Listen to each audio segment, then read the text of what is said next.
All right, Leo Fernandez, thanks for taking the time on a Sunday to come on the podcast. I know we've grown up in a similar area, both from Long Island. I play with your brothers. Really happy to have you on, man, and hear about your journey and your behind the scenes. From college all the way to playing professionally, succeeding very well with the Rowdies. So yeah, man, really excited to get going. If you can just introduce yourself, where you're from, your name, position. Yeah, then we could get going. Yeah, man. Thanks for having me. Really appreciate it. My name Leo Fernandes. I was born in Brazil. Moved to New York when I was 6 years old. Playing all those local clubs in the Queens area. Played for BW Gachi, Medoval. Just doing that grind in the Queens area, playing for a bunch of teams. I stuck with Gachi during the academy days, and then after that, I went to Stony Brook University. I had a great 4 years over there.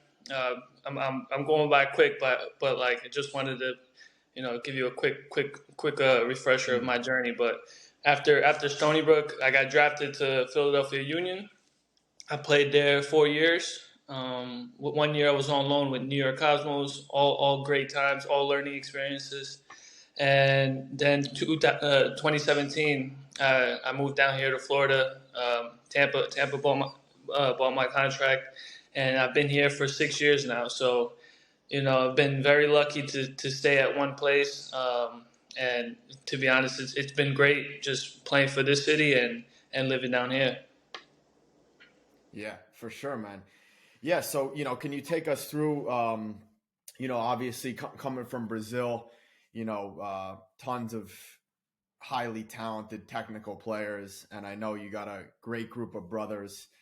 How was that growing up? How was that influence? Obviously I know you're the oldest brother, but how was that influence? I know your parents are also really involved, so it's really a football family. So how was that influence? Growing up. Yeah, like you said, no, my dad, he was probably my biggest influence, and still to this day. He played 10 years pro in Brazil, and he played in small division clubs, traveled all over Brazil. And for me, it was just just he was the biggest influence in my life. And I grew up on the field. He would take me to his practices, and then when he turned 30, he had an injury, and he basically said, I'm going to just, move to New York and try to have a better life for my for my kids and my wife. And he risked it all. So I have nothing but love. And, if it wasn't for him, I wouldn't be where I am today. But yeah, then growing up in New York with three younger brothers, it was, it was chaos. I can say, 2v2s all day in the backyard, 1v3. I always joke around with my little brothers because I'm the only attacker in my family, and they all became like defensive players. And I say it's because of me, Yeah. just because we'd be doing like Yeah. 1 versus 3, and I would just try to be dribbling them the whole time. And but it was each day was a great experience, just competing. And I think that's where I got my competitive edge, just every day trying to win at something. If it was a video game, if it was Yeah. a two touch. So and I think that was a big reason for my competitiveness and my drive. For sure. Yeah, I mean, I think that's a really good point, and I think being in that competitive environment and developing that winning mentality and that winning attitude is huge. In anything you do in life, whether you want to become a pro footballer or you want to succeed in life and business. I think having that mentality of winning, and then also having people who are challenging you. Obviously, you were the older brother, but you still had that competitive environment, and I think that's huge into shaping you. Who you are into who you are. Yeah, for sure, man. I think sometimes it comes with a positive and a negative, being overly competitive. Yeah. But I think as times went by, I think I've learned how to control it a little bit more. But Mm-hmm. yeah, like you said, being competitive can take you so many places. It just shows your passion and when you want to achieve something, it just it takes you to where you want to be. For sure. Yes. So, when did you start playing, with a team and stuff like that? I mean, obviously you were developing under your dad. When did you kind of go into, let's say, competitive football? So yeah, I think as long as I can remember, I've always been on a pretty good team since I moved to New York. Playing for Mm, like the state cups and stuff like that. Um, so in my mind, we always had a pretty good team. I think what really changed for me. So when I was like 12, 13, my dad would always send me to mm, Brazil for summer, mm-hmm. and Interesting. it wasn't for vacation, it was for Yeah. he would literally send me to he would send me to these academies in Brazil, and they develop players, and as soon as they turn 18 they would sell them to like the big clubs in Brazil. Mm-hmm. So when I got there, yeah, funny story, everyone really didn't like me, and I'm thinking to myself, I'm like, why don't these guys like me? I'm over here just trying to train. And to be fair, in their eyes, they think I'm coming for their job. I'm coming for their spot. And at 13 years old, that's the last thing I'm thinking Even about. at that age. Yeah. I'm over here just to train. To be fair, I don't Yeah. even want to be here. My dad sent me here. I want to Yeah. be at home Yeah. with my friends. But that was a Yeah. real eye opener for me, because I see Yeah. how hard these kids are training at 13 and 14, and you know what I'm doing in New York, what I'm doing, in the winter, spring, and fall is it's not even close to being enough. And I think that really opened Mm. my eyes. And then once I told everyone, hey guys, I'm just here to train. I'm leaving in August. They all became my best Yeah. friend. So they were Yeah. all Yeah. like, oh, he's sick, he's cool, he's American. I'm like, yeah, all right, I Yeah. guess, yeah. Yeah. But Yeah. yeah, Yeah. yeah, it was a crazy, eye-opening experience for me to go down there Mm. so early and just really, show me what I have to do to try to make it to the next level. For sure. Yes. So, based on that? What were some key things you learned about like the environment and the difference between the environment, in the States at the time in New York and in Brazil? Yeah, I think what I learned in that early age is something that some of my friends, and you probably know this, that you learn when you go on your first tryout. It's a Mm. dog eat dog. Yeah. They're competing for jobs, and sometimes Yeah. people where we grew up, we learned that maybe a little bit too late, and then Yeah. when you finally get to experience that, that's when maybe the switch flips, and it's like, okay, holy shit, I really gotta put my full mentality into this, and to even get close Yeah. to making this team. So I think over there I learned that from the jump, just because it Mm. wasn't a game to them. It was a game, but it was something that they were trying to already make their life out of, even at 13, 14 years old.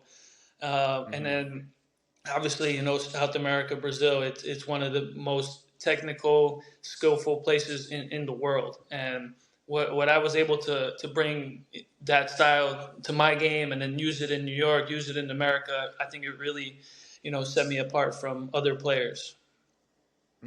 For sure. Based off of that, man, it's just very interesting what I've noticed playing places. I mean, I always think like for me, always the Brazilians, the South American players, they're just much better and more fluid on the ball. They're not as mechanical as like let's say Western European players. And I'm not saying the mechanical and that technique stuff is bad. I think everyone has their own style, but I've always, because I'm very interested in movement, and I just think South Americans and Brazilians just move much better. And kind of what I had like attributed it to was like I did a couple like when I was studying movement a bit more when I was younger, I did like some capoeira stuff and like seeing the movement. And what I wanted to ask you is like, do you think that's kind of attributed to the dance culture and like the fun culture of South Americans and Brazilians? Because I think you guys just move much more fluidly and not as stiff. Yeah, that's a great question, man. I honestly, I do believe it has some sort of connection there. And with I think it just has to do with the fact that Brazilians and South Americans, they're just born with a ball at their feet, and the Yeah. ball is just connected to them, and they're not Yeah. really thinking about it. They're just playing a game, and it just looks like fluid to them. And for Yeah. me, I'm one of the I want to say one of the most skillful players ever. But I love to do skill moves. I For love sure. to express myself. But even in the Rowdies, the announcer, he has a nickname for me. Calls me the Samba Man. And for people that don't know me, I'm a terrible dancer. So it's Yeah. not Oh, it's not really? Okay. yeah. I can do the basic You stuff. The could ones dance with the that ball though. yeah, I'll dance with the Yeah. ball, but without the ball, I'm Yeah. clueless. You know what I mean? Yeah. Yeah. But Yeah. Yeah. I think, yeah, like I said, I think it just has to do with the fact that just born with the ball, they see players, older players like Ronaldinho, Rivaldo, all these guys that are just so skillful, and I think they just try to mimic them at an early age, For and sure. they just build that fluid with the ball. Yeah. Yeah. Yeah. Yeah. Stemming off of that, just out of curiosity, is there like, would you, when you're in like Brazil, is it like a less stressed lifestyle? Like, for example, obviously we know New York's very aggressive, obviously dog eat dog. We're trying to get this money. But like in Brazil, obviously they're competitive. They're competitive with footy and everything. But like, how is the lifestyle? Is it more like less stress overall? Yeah, I think so. I think it's like in Brazil, I wouldn't spend years there, so I would always go for like 2, 3 months, just summertime when I wasn't at school. It was either they would go down two paths. It was either just the relaxing and partying, path, or Yeah. the grind and playing soccer Uh huh. 24/7. So it was either one or two of those. And I've seen both. Some of my family in Brazil, they like to relax and have barbecues over the Mm, weekend. And then I've seen some players that would literally just give their life, since the age of 10, and just trying to get their mm, family, out of a tough situation. mm-hmm, mm-hmm. Yeah, and I think a lot of that, also attributes to them giving their life to football and kind of sacrificing and doing whatever it takes to get their family out. I think a lot of that development probably has to do with, it's your only choice sometimes, right? Yeah, for sure, man. It's Yeah, definitely a tough situation down there, but I like to say the Brazilians, they make the best out of it. for sure, for sure. Yeah, I mean that's one thing I really do love about Brazilian South American guys. You just like to have fun, always cracking jokes, so it's it's great, man. Yeah, But yeah, to stem off of that, man, what's also very interesting for like obviously not everyone has that environment, being able to go to Brazil and stuff like that, and also being in a aggressive, not an aggressive, a competitive household, with other footballers. Is there any way that you would, recommend to younger players to like kind of, obviously you can't curate the exact environment, but to simulate that environment and find those like-minded guys to compete against and you know get better with? Yeah, I mean, yeah, like you said, it's a tough question, but I think looking back, my biggest thing was always trying to be uncomfortable, uncomfortable situations, be with good players, and if you're dominating every day, if you're scoring 2, 3 goals every game, that means you're probably not getting better. You're probably playing in a level where you shouldn't be at. You should be trying to get somewhere higher. If you're playing pickup games and you're dribbling everybody, then it's probably not a ideal situation for yourself. Mm-hmm. For me, I always wanted to challenge myself each and every day, and I think I did that. I didn't stay on many teams that I felt like I was just the best player or stuff like that. And my I can remember when I was on Gachi, I was nowhere near the best player. I was always in the middle of the group. Guys are getting called to the U.S. national team, and I was never one of those guys. And I've always put my head down and worked. Mm-hmm. And I think. Um, one of my best qualities is I used the Brazilian side of my life in my play, and then I also had the American where you put your head down and be the hardest For sure. worker. So I was able to use both of those qualities and try to be the best player that I can be. Um, and that being said, even when I went to college, I wasn't being recruited. I didn't go to a big school, so I think for me, it was honestly just you can't be in a comfortable situation. I'm still not comfortable till this day. I'm still trying to get better.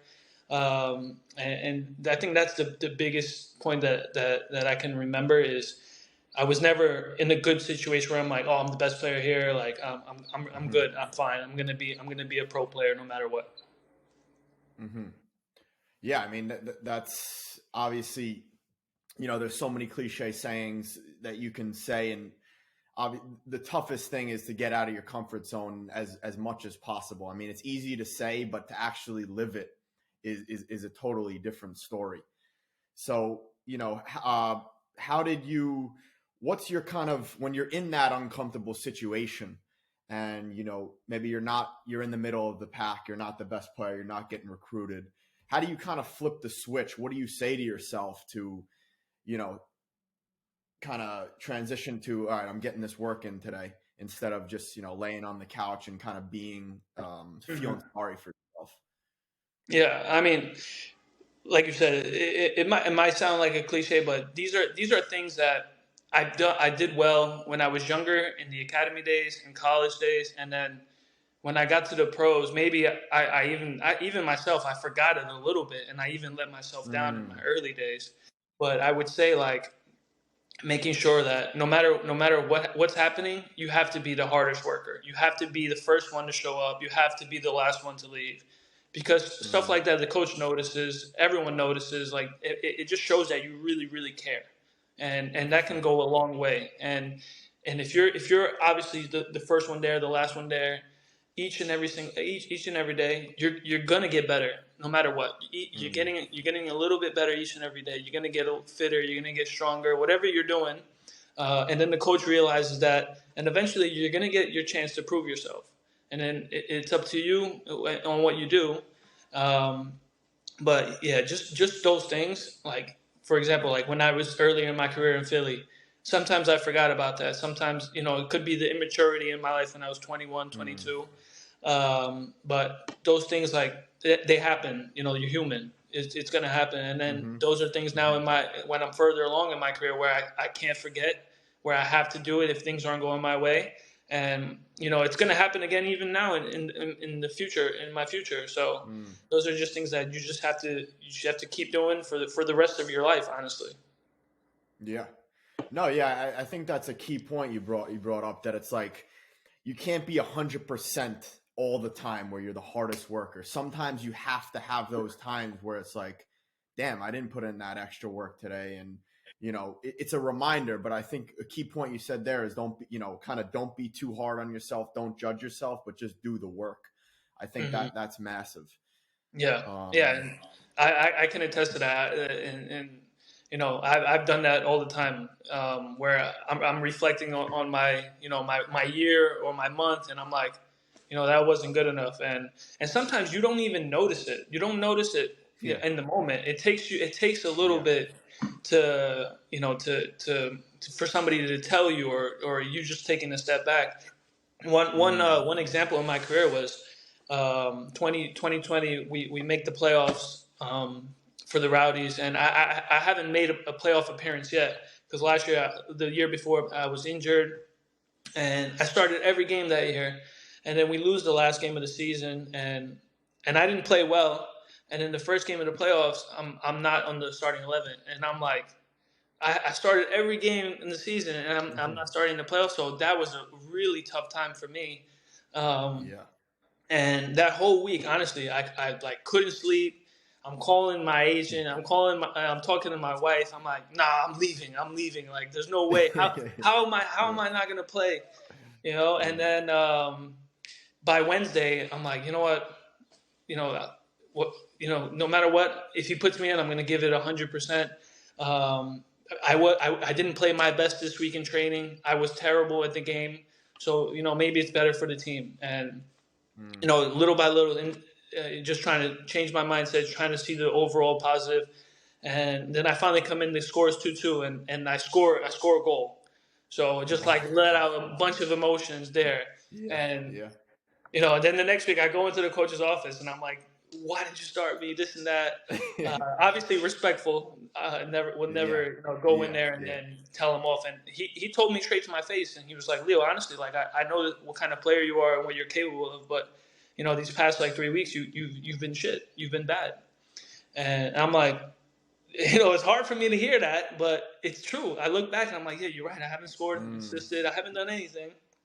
But no, it worked out. And he was like, I don't even know if I'm going to start you next week, though. And I'm like, Yeah. damn. Have to score the winning Yeah. goal. So, yeah, bro, Jeez. that's how I respect my coach so much. He's honestly one of the Yeah. best coaches that I've had till this day. Yeah. And I was just like, all right, I'm just going to put my head down, no problem. So in the semifinals, again, don't start, but come in. And then I draw the foul. We score a free kick just like that. We win 1-0. And then in the finals, he was like, all right, I'm going to start you. So I started against Louisville. And then 3 minutes in the game, I had an assist. So that whole thing, Wow. Wow. just honestly, that That's that interesting. situation changed the trajectory of my career, because I thought I was working hard. I thought I was playing good. And Mm. Mm. I thought I was going to start every game. And that just goes back to my original point where it's like I was just comfortable. You know what I mean? I was comfortable in that Exactly. situation. I Exactly. was like, I'm going to start, no Exactly. problem. I think I'm working hard. Like I'm competing in Yeah. training. But Yeah. so after that 2020 playoff season, it just changed my career. 2021, I Mm. scored 10 goals, and in 2022, I had 20 goals. So I think that little switch Yeah. in the mindset, I think, really Yeah. helped me out tremendously. And 2022, you were player of the year, yeah? Yeah, 22. Yeah, Unreal. MVP. Yeah, it was. Un- I mean, I wouldn't. I would. For me, I always thought I can do it. No, like I feel like I'm the Yeah. best player on the field, no matter what. That's just mindset, mentality. Love But to that. actually Love like, that. yeah, to actually for it to happen was just a blessing for the family and everyone everyone For sure. behind the scenes that sees everything. For sure. For sure. Yeah, I mean, just that story just, tells a lot. I mean, the first thing you could say is, you know, maybe it was meant to be and meant to happen, so you could flip that switch, Mm-hmm. and then you performed and you did what you had to do. And then the second thing is maybe the coach and then was able to just tune into your dark side energy, and you were able to use that motivation to perform even better, which just led to a cascade of even better events. So yeah, I mean, I think at the end of the day, we can always regret things, but I think we just got to learn from our mistakes and our failures. And like you said before, if we overthink it and overjudge, it just leads to you going downhill instead of you learning from the failures and mistakes. Yeah, no, for sure, man.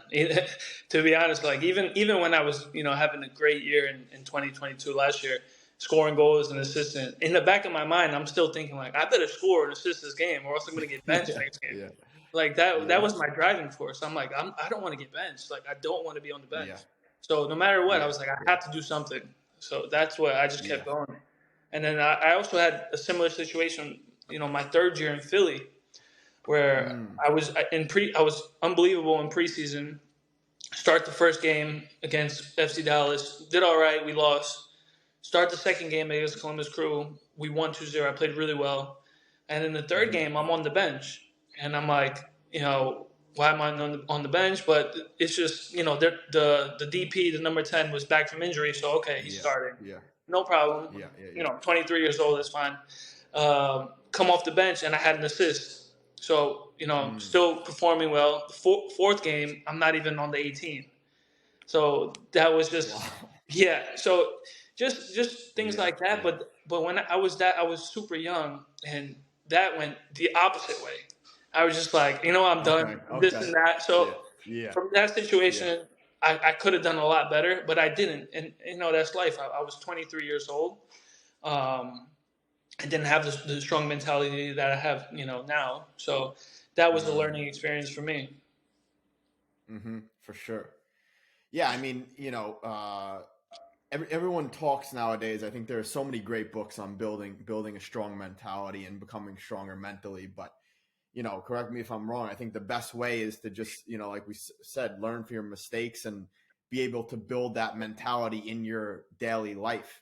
So like, are there any, any mental, I don't like to say tricks or mental hacks that you like to use to, whether it's visualization, any type of meditation, or how do you kind of like when you're dealing with a frustrating emotion or frustrating experience, whether it's a bad result, bad training, you didn't perform your best in a game.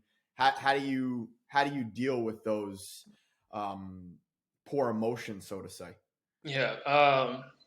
Yeah, for me, it changes over time. But I think the one thing that I always go back to is, well, the two things is always have someone to talk to, like that's been through it. Whether it's my dad, he's gone through everything that I've gone through. Even my wife, I trust her. And then the second thing is just put your head down and work. Like I've been saying, like be excited for Yeah. that next session or that next game, Yeah. because that's Yeah. your opportunity. And I think in soccer and football, the good thing is that there's always another opportunity for you. There's always going to be another Sure. training session. There's always going to be another game. So you can either keep thinking about the past and how bad you played and how you didn't perform, Mm-hmm. or just be excited for the Mm-hmm. next opportunity. Absolutely, absolutely. Yeah, I mean, I think that's something you also realize when you get older is that like I think when you're younger, like you think it's like the end of the world. Every game is like make or break, but then you do realize there's many more opportunities. And okay, maybe you don't play your best and you don't start the next game, but you're always going to have another chance to break back into the 11 or just do whatever you can and control what you can control. Yeah, yeah, and to be honest, there's something that I have a tough time dealing with, and last year with Yeah. when it could come to performance, it could come to injury as well. Like if you have a little knock that and you shouldn't be playing, but if you Mm. go on the field, you're only gonna play perform bad, you're only gonna play worse, and then that's only gonna make you look bad for the future. Instead of just taking time and making sure you're 100% fit, where Mm. you can not go on the field and not perform at your best ability. Yeah. Yeah, dude, I think that's a great point that it's like, we think that obviously we always want to be playing. And if we have our starting 11 spot, even if we're hurting, we want to push through it. But sometimes you really got to listen to the body and take a couple of days off, whether it's the trainings or even a game off. So you miss out maybe on one game instead of missing out on like half the season or many games. So I think that's a great point that also that I'd love to point out to younger listeners is you really gotta listen to your body. And obviously Mm-hmm. there are times you gotta push, when you're sore and you're fatigued, you gotta push. But when you do feel those sharp pains and Yeah, definitely consult like a physio and really listen to the body. I think that's massive. yeah, 100%. There's definitely a difference between like feeling a little bit sore and Yeah, you can't kick the ball. There's something in your quad or yeah, something like yeah, that. There's a big difference, and one bad decision really can, like you said, keep you out for 3, 4, 5, 6 months, and that's the for one sure, thing you're trying to avoid. for sure, for sure. Yeah. With that being said, I know you're going through an injury right now.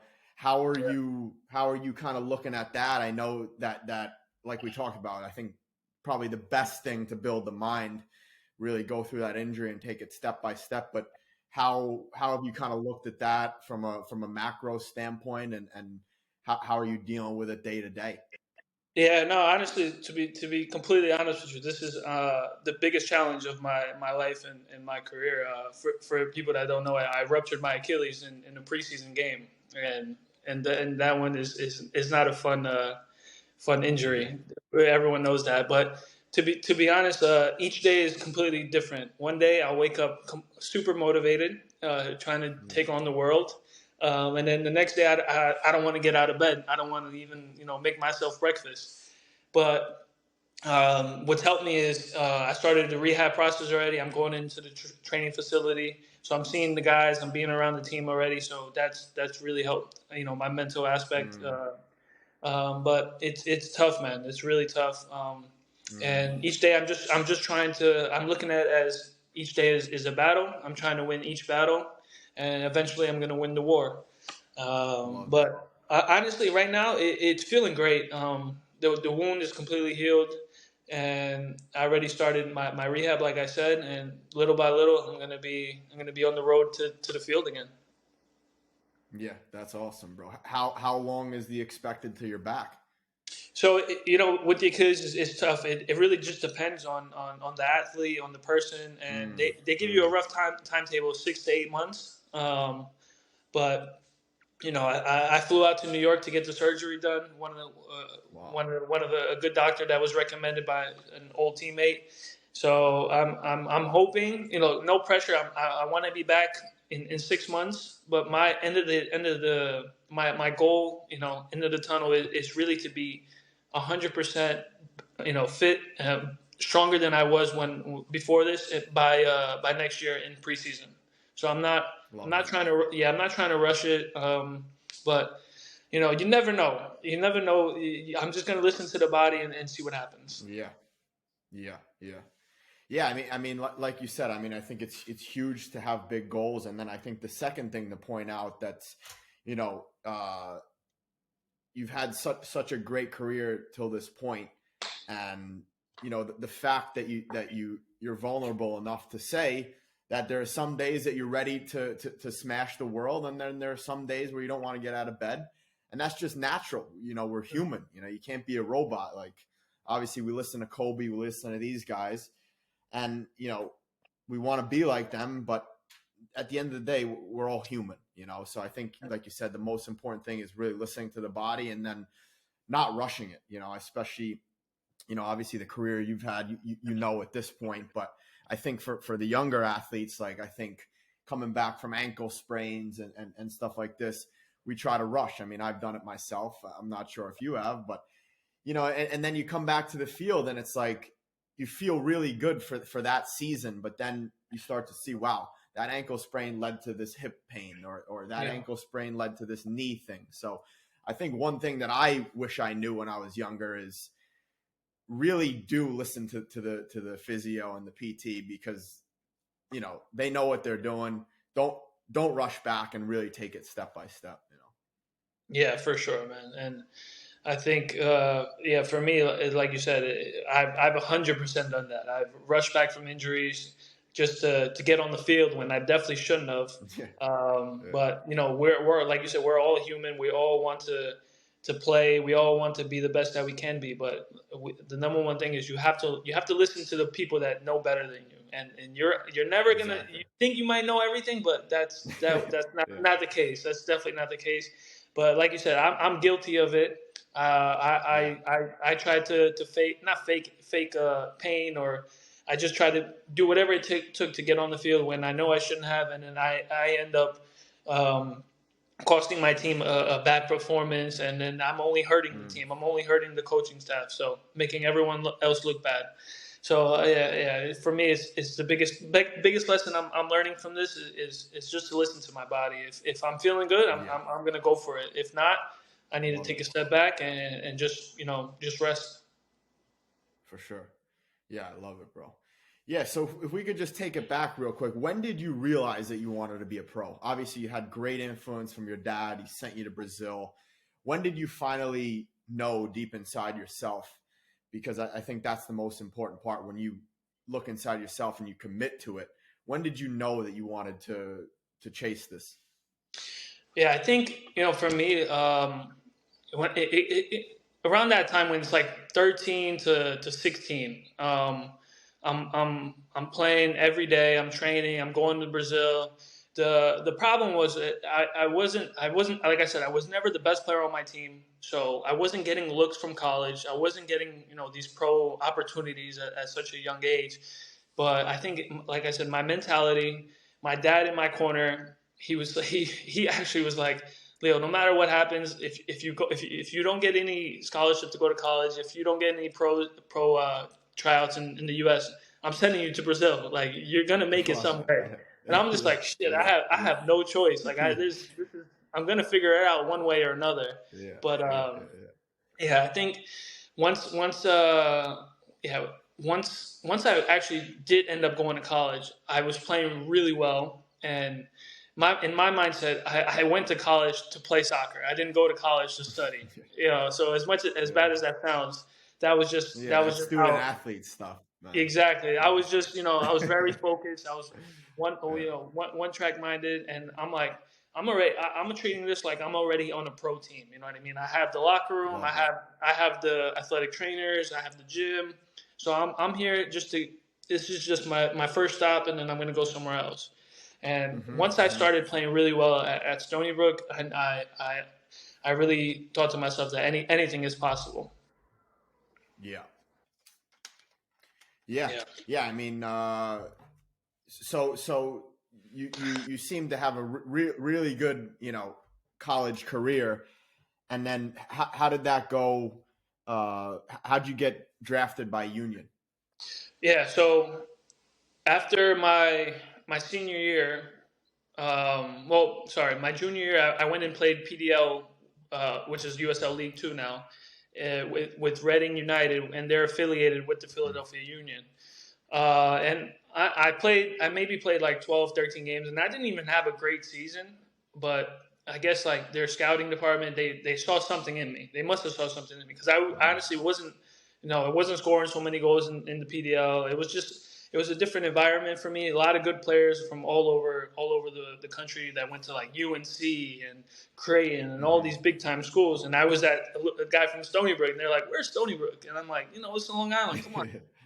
And Yeah, yeah, then my senior year, I ended up having a really good year. I was All American, and for some reason, I don't know why, I didn't make the MLS Combine. And for me, I look back at it now, it was actually a blessing in disguise because everyone that went to the yeah. Combine, they performed terribly. Just because it's like Mm. you get 32 guys and just put them on a team 11v11, and nobody knows each other, so everyone didn't really look that great. So my stock rose when I didn't even go to the combine, and I ended up getting drafted in the last round. It's like supplemental last pick. Philly picked Mm. 5 players over me, and I was the 6th pick. Um, and went through preseason. Philly ended up cutting the first 5 guys and just signed me. So that was Wow, wow. yeah, it was an incredible preseason, uh, and something that honestly it's something I'll never forget because it changed my life. Um, and I went in there just thinking like this is my chance, like this is exactly what I wanted. I knew I wasn't, when you get drafted, you're not signing a contract. It's just a tryout. You know what I mean? So in my mind, I'm like, perfect. This is what I want. I just want to show people that I can ball, that I can play. And Hmm. my chance came the first we played Orlando City in preseason. We were down 1-0. They subbed me in the 75th minute, and ball comes in the box. I chested it and volleyed it. Probably still one of the best goals in my Jeez, career. jeez. Right after that, Wow, wow. they offered me the contract. So I was just like, all right, it's meant to be. You know what I mean? But Yeah, yeah. yeah, crazy experience from college to pro. But never thought I never had a guarantee that I was going to get drafted. The only guarantee in my mind was like, Hmm. I better train every single day because there's an opportunity coming, and I don't know where. It could be in the U.S., it Hmm. could be in Brazil, it could be in the Mm. USL, it could be in Europe. But I'm going to train every single day so I can be 100% ready for this opportunity. And the opportunity came, and I smashed it. Love that. Love that. So how long did you spend at Union? I was there 4 years. Okay. Okay. Yeah, 4 years in Philly. Yeah, 4 years in Philly. Mm. Loaned out 1 year to New York Cosmos, and that was another Okay. great experience. Yeah, yeah. But great 4 years in Philly. Never, I would say I learned the most in my life those 4 years in Philly. Just Really? dealing with setbacks, dealing with what not to do as a pro, uh, Mm. and just being So let's get into that a bit. What did you yeah what did you yeah what did you learn? yeah Base, for let's say top 3 things you learned from the 4 years in Philly. okay. So I would say so. My first 2 years. So I had a roommate, and he was one of those roommates where, he was the last one to get there and first one to leave. And I didn't have a car. I didn't have a car at the time. Excuse me, I was 20 years old, just moved to Philly, so I didn't have a car, and I was always riding with him. And whenever I wanted to stay after and do some stuff, I couldn't just because I had to leave. But as time went on, I realized that was just an excuse. I could have stayed. I could have, done the work and then found a ride back with somebody else. You know what I mean? So that was the number one thing. Like I found an excuse not to stay and do extra stuff in the gym or on the field. That was number one. Right away, I realized that because I see players now even in Tampa, and I'm like, hey, you young player, you got to be the last one to leave, man. You're 22 years old. You're gonna regret that in the future. So I try to help them out like that. Yeah. Number, Speaking of that, sorry to interrupt you. no, no Do worries. you when you see that from a younger player, do you go up to, because this is something I have debated about, like, do you go up to them and tell them like what you think is right from your experience, or do you wait till they ask you advice? Since I've been in Tampa for so long, I've been very lucky. I've been here It's for true. 6 years. Yeah. Everyone, they know who I am. They respect me. Yeah. And we have a lot of academy players that come in and sign first-year deals. And I tell them right away. I put my arm around them and I'm like, hey man, like you don't take this for granted. Like you want to put as Yeah. much work as you can right now because it's gonna fly by. By the time you blink and you open your eyes, you're gonna be 26, 27, and who knows where you'll be. But you're gonna Yeah. be like, damn, I should have put in some work. I was so young, my body doesn't get sore. I can shoot 100 shots. I can do whatever I want, and I won't get sore. Yeah. But Yeah. no, I tell them straight up, and honestly, we've been lucky with some of these kids that come in, and they're listening. They're taking all the advice, and you can see that the players that come in, they really want to learn. They really want to get better. For sure. Yeah, I mean, I think a lot of that also has to do with probably the academy structure, and the culture there. I think Yeah. that's massive. Yeah, no, for sure. I think since 2019, our team has been one of the best teams in the second tier here in the U.S. We made 4 or 5 finals in a row, and that has to do, like you said, like with our culture. We've built something really special over here with the coaching staff, with me and some other veteran guys, and it's really, the locker room is a very, family oriented place. But if someone is messing up the vibe, the chemistry, we tell them straight away, like, hey, we don't do that around here, this and that. And I think it makes it easier for new guys to come in and fit right in. You know what I mean? It's tougher for a new player, a young player to come in and there is no culture and you don't know what to do. You don't know what's the right thing, what's the wrong thing. So I think when you're coming into a place like where we have, it helps everyone else. It helps the coach, it helps us, and it helps the young players. Yeah, absolutely. Absolutely. Yeah, I think that flow, that chemistry, that communication is huge, man. Yeah, man. So before I interrupted you, where are we at? Lesson 2 of 4 years in Philly. Yeah, I would say there's a time and place when to have your fun, at night. When you're celebrating a win to be completely honest, man, I was 21, 22. I just started getting money. You know what I mean? Like you're in college, you're broke, you have no money, and then it's the first time I'm living, in another state, and it was, and our roommates, we were single. I didn't have my wife to keep me under control. So all these things are a learning experience, and to be fair, it didn't affect me on the field because you're 21, you're 22, you can get away with these things. But in my mind, I'm like, if I'm doing this at 25, 26, I'm not gonna have the career that I want. I'm not gonna be able to play, over a decade. I'm not gonna be able to play till I'm 35. So I think those little things I was able to catch on and learn quickly. So I ended up stopping those bad habits where it didn't affect my career in the long term. Yeah, that's a great point. I think it's kind of under talked about. At that age, like, how would you recommend like balancing your social life and being a true professional, because I think, I think we have a lot of young guys, now going in, and they get, like you said, they get exposed to all this, all this great stuff, and it's tempting, I Mm-hmm. mean, you can't deny it, but I think, like you've been saying from the beginning, I mean, obviously the listeners know how good of a player you are, but also the discipline that you have within the mind.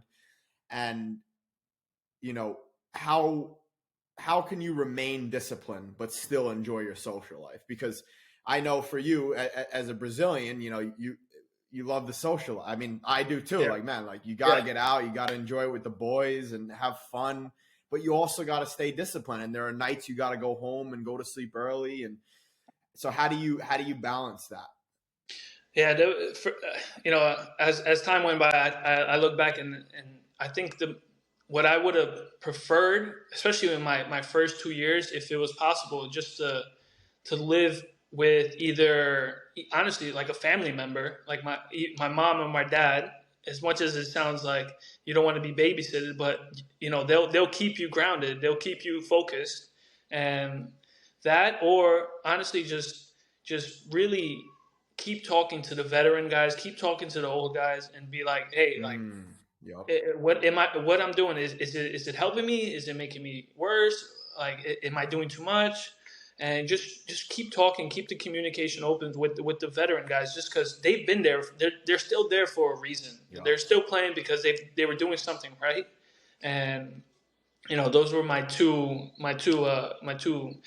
advices that I can think of. And then honestly, like just there's a time and place for everything. You know when it's time to Yep. celebrate. You know when it's time to celebrate a good win, Yep. and you know when you shouldn't be doing something. So I think those are just a little bit piece of advice that I can think of right now.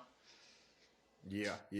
I mean, I think that's a huge point. I mean, you even said it with the physios and the PTs regarding the injury. When you're younger, you think you know everything, and I think the best thing to do, like you said, is to reach out to those veteran players and don't be afraid to do it. Like, I think they'll respect you even more for it, because they'll see you're a true professional and you actually care about the longevity of your career. Because we've all seen young and talented guys come and go, due to behavior and other things. So I think, not being afraid to reach out and get advice from veterans is a massive tip. Yeah, for sure, man. Yeah, something that I regret, but I also don't regret because I learned so much, through those Of course, experiences. Yeah. for sure. Yes. So after Philly, where'd you go next? So I was loaned out to the New York Cosmos for 1 year, and that ended up being my best. Well, besides 2021, 2022, that year in the New York Cosmos was one of my best years in my career. I ended up winning the Young Player of the Year. I scored, I think it was 9 goals Wow. and a couple assists. And to be honest, that team that we had was honestly one of the best teams that I've played on. I've played with Raul Wow. Gonzalez, Real Madrid legend, Marco Senna, Villarreal Yeah. legend, Yeah. and then a bunch of MLS players that were really good at the time. And to be fair, that New York Cosmos team was better than my Philadelphia Union team at the time, just because they were they Wow. were they Wow. were Wow. they, well they were older, they were more experienced veteran group, and in Philly we were mostly like 25, 23, 24 year like young Yeah. team.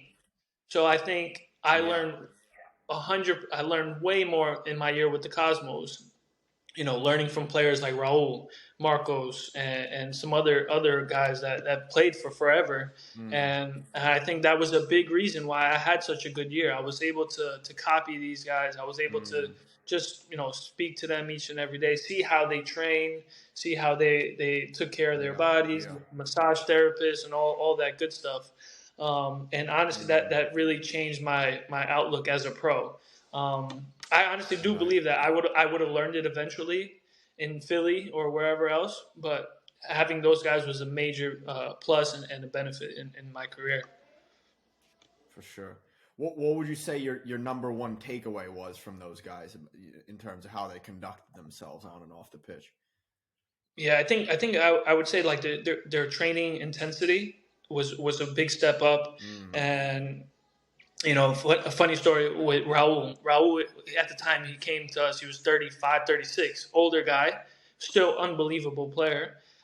We were in preseason. We had a hard session on like a Tuesday. We were doing 2-a-days, so we had a hard second session on a Tuesday, and then we go Wednesday morning, and our coach was like, "All right, it's going to be a relaxing session. We're going to play soccer, tennis," and I'm looking at Raul. Raul was pissed. I'm like, why is this guy pissed? Like, we're playing soccer today. This is fun.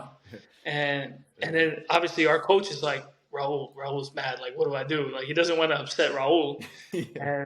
And Raul goes to him. He's like, this is preseason. We need to be training. We have our first game in 11 days or whatever it was.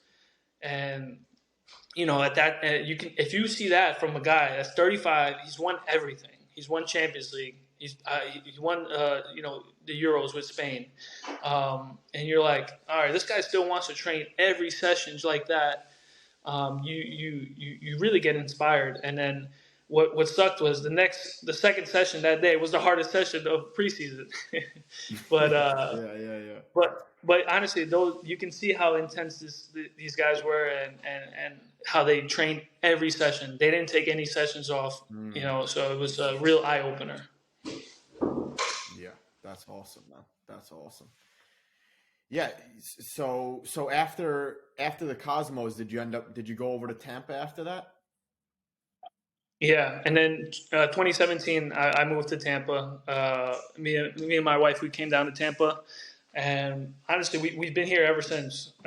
It's been a blessing. Nice. As a footballer, you don't get to stay in the place for over 5 or 6 years. So Yeah. we've been very lucky. Yeah. We have two kids now. They go to school here, and it wasn't by choice at all. It wasn't like, all right, we're gonna come to Tampa, we're gonna stay here forever. You know what I mean? Things happen. Honestly, my goal was, come to Tampa 1 year and then go back up to MLS, go to Europe or something like that. But it didn't work out that way.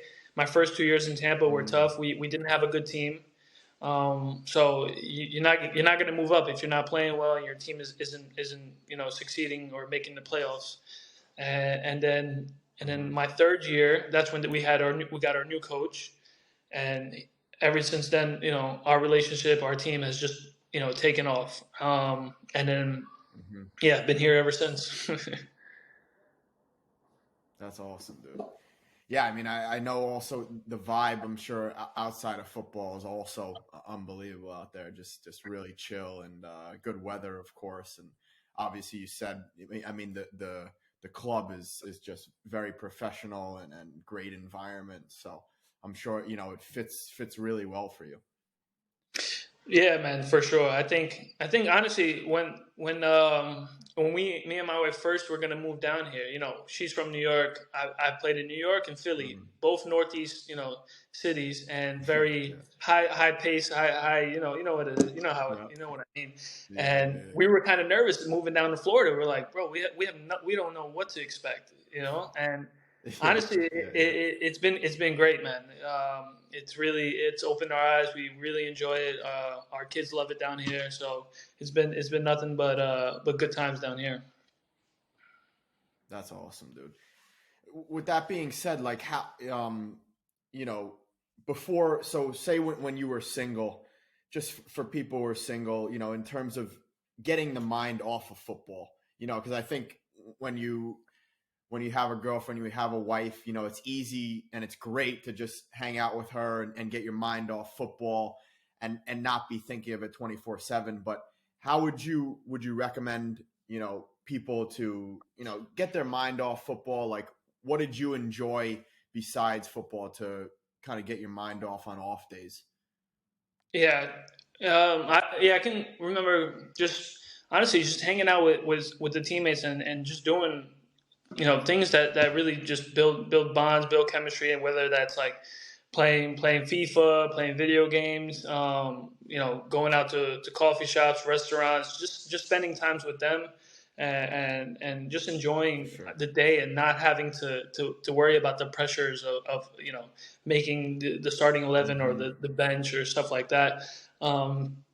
And then also when I was in New York, I was able to go visit my mom and my dad, in the off days, and just be around family, and just stop thinking about the grind Yeah, and all the pressures that come with football. for sure. Yeah, I mean, I think that's really really key to be able to do that. Just switch off sometimes. Yeah, definitely, man, definitely. Yeah. So obviously, based off of our conversation and how hard of a worker you are, what would you say like are some of the top habits that you implemented throughout your career that you would pass along to any youngsters listening? Any habits, whether it's in the gym, nutrition wise, sleep, recovery, anything that you would pass along, based on how long you've been playing already? Yeah, no, I always think about that, and just try to look at the overall big picture of the common theme that I did since I was 13 till even now. And I think it Yeah, was it was honestly yeah. my discipline. I was a very disciplined kid. I knew what I had to do in order to become a better soccer player, and that's honestly, you have to avoid the distractions. There's so many distractions, and from 13 to 16 there's this certain distraction, and then from 16 to 21 there's another type of distraction, and 21 to 25. So each phase there's a bunch of distraction, and you have to stay disciplined on what you want to achieve and what you want to get to. And for me, it was like, if I have a certain workout that I'm doing every week, I have to do it. That's the discipline, that I have to get it done. And I honestly, I don't think I've ever missed any workouts, any pickup games, any Mm. training sessions, because I was very disciplined. After that, then I would have my fun. I would hang out with some friends. Even after a long night out. Hey, in Philly, we had if we won the game Saturday, you can enjoy it with yourself, but you have to be in the training Yeah, facility yeah, yeah, Sunday morning for the regen. You know, so for, 100%. You, for you you sure. can't miss any. You couldn't miss any, and you just have to be disciplined. If you knew that you couldn't handle being up in the morning, then don't go out. Don't have your fun. Wait until you have 2 days off. Wait until you get a little vacation. So that was me. I was super disciplined in college. Even in college, how I can get in college, just parties every single day. Um, Mm. and yeah, never attended them. Never, had too much fun, just because I knew what my end goal was, and that was to make it pro in any country, For in sure. any continent. That's Yep. what I wanted to do. Mm-hmm. Mm-hmm. Yeah, I think that's you know great point. I mean, I heard something from, I don't know if you ever heard of Ed Milet, but he was on a call, he was on a podcast with this guy Andy Frisell, and it just reminded me what you said. He said winning is more fun than fun is fun. So it was really interesting. Like, have your fun, but not too much fun. Don't get out of hand. And everyone has their own balance. I think everyone could handle it their own way. But I think that's huge what you said. I mean, there's so many shiny objects out there that it's like, if you have that goal, you just gotta, Mhm. like you said, you put that head down, that New York mindset, and you just go. Yeah. Yeah, for sure, man. I don't know if that was the New York mindset, but yeah, I honestly, like, yeah, like, I put my head down, and I'm like, this is what I want, this is what I'm getting. And look, if I don't achieve it, it's because maybe I wasn't good enough, or this and that. But I'm gonna give you all my effort, 100%. Like, I'm not gonna leave anything to, oh, I Mm, could have done this better, I could have done that better. I'm gonna give you my full, my full 100% energy. And then if I don't achieve it, maybe I'll get something else. Maybe it just wasn't for me, mm, and I will go somewhere else, and go for another objective. for sure. Yeah, I love that, bro. I love that. Yeah, man. Thanks so much for coming on. Just last question of the day. If you could go back to yourself at any age with the knowledge you have today, 31 years old, what age would you go to, and what would you tell yourself? Oof, man. That's a tough question, man. Any age. Any age, yeah. Oh man. Yeah, I would think I would say honestly it would either have to be when I was like 14 or 15 to to train even harder, cuz as much as I say I was training what 2-3 times a week just because of that's when the teams practice 2-3 times a week, and then sometimes I wouldn't do my individual sessions or whatever. So I would say, yeah, keep grinding, keep doing that, and just go harder. Work on your right foot. Even to this day, my right foot's not that good, but I like to use the outside of my foot on my left. But um, that, or like I said in the beginning of the podcast, when I was 20, 21 in Philly, just this is your chance to go as high as you want in the soccer world, and Yep. and especially at that age, like you have 1 or 2 great games, you don't know, next year you could be playing in Germany in the first division, Yeah. So I think I would tell myself that, but in the end, like I have no regrets. I've learned so much. Hmm. I love where I'm at today. But in terms of working hard, you can always work harder and also smarter. But I would say that where I can do better was at that age, 13 to 15, you know, and then also when I was 20, 21 in Philly. Hmm. Hmm. Awesome, bro. I appreciate you taking the time, man. I really do, and love to hear your story, especially coming from my neck of the woods. And Yeah, really wish you the best of luck, man, with the injury, man. And honestly, I'm based off of what we heard through the conversation and all the discipline, I'm sure you will come back stronger, man. So I wish you the appreciate best it, of man. luck, bro. I appreciate it. Let me know if you ever need anything. If anybody ever needs anything, you know me. Appreciate it. Same here. I'm an open book. I love to help any way I can. Yeah, great, man. And with that being said, where could people find you? If they want advice, stuff like that. Where's the best place to reach you?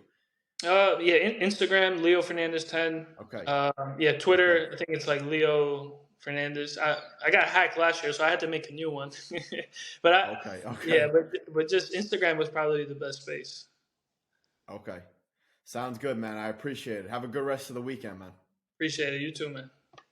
All right, brother. Peace. Peace.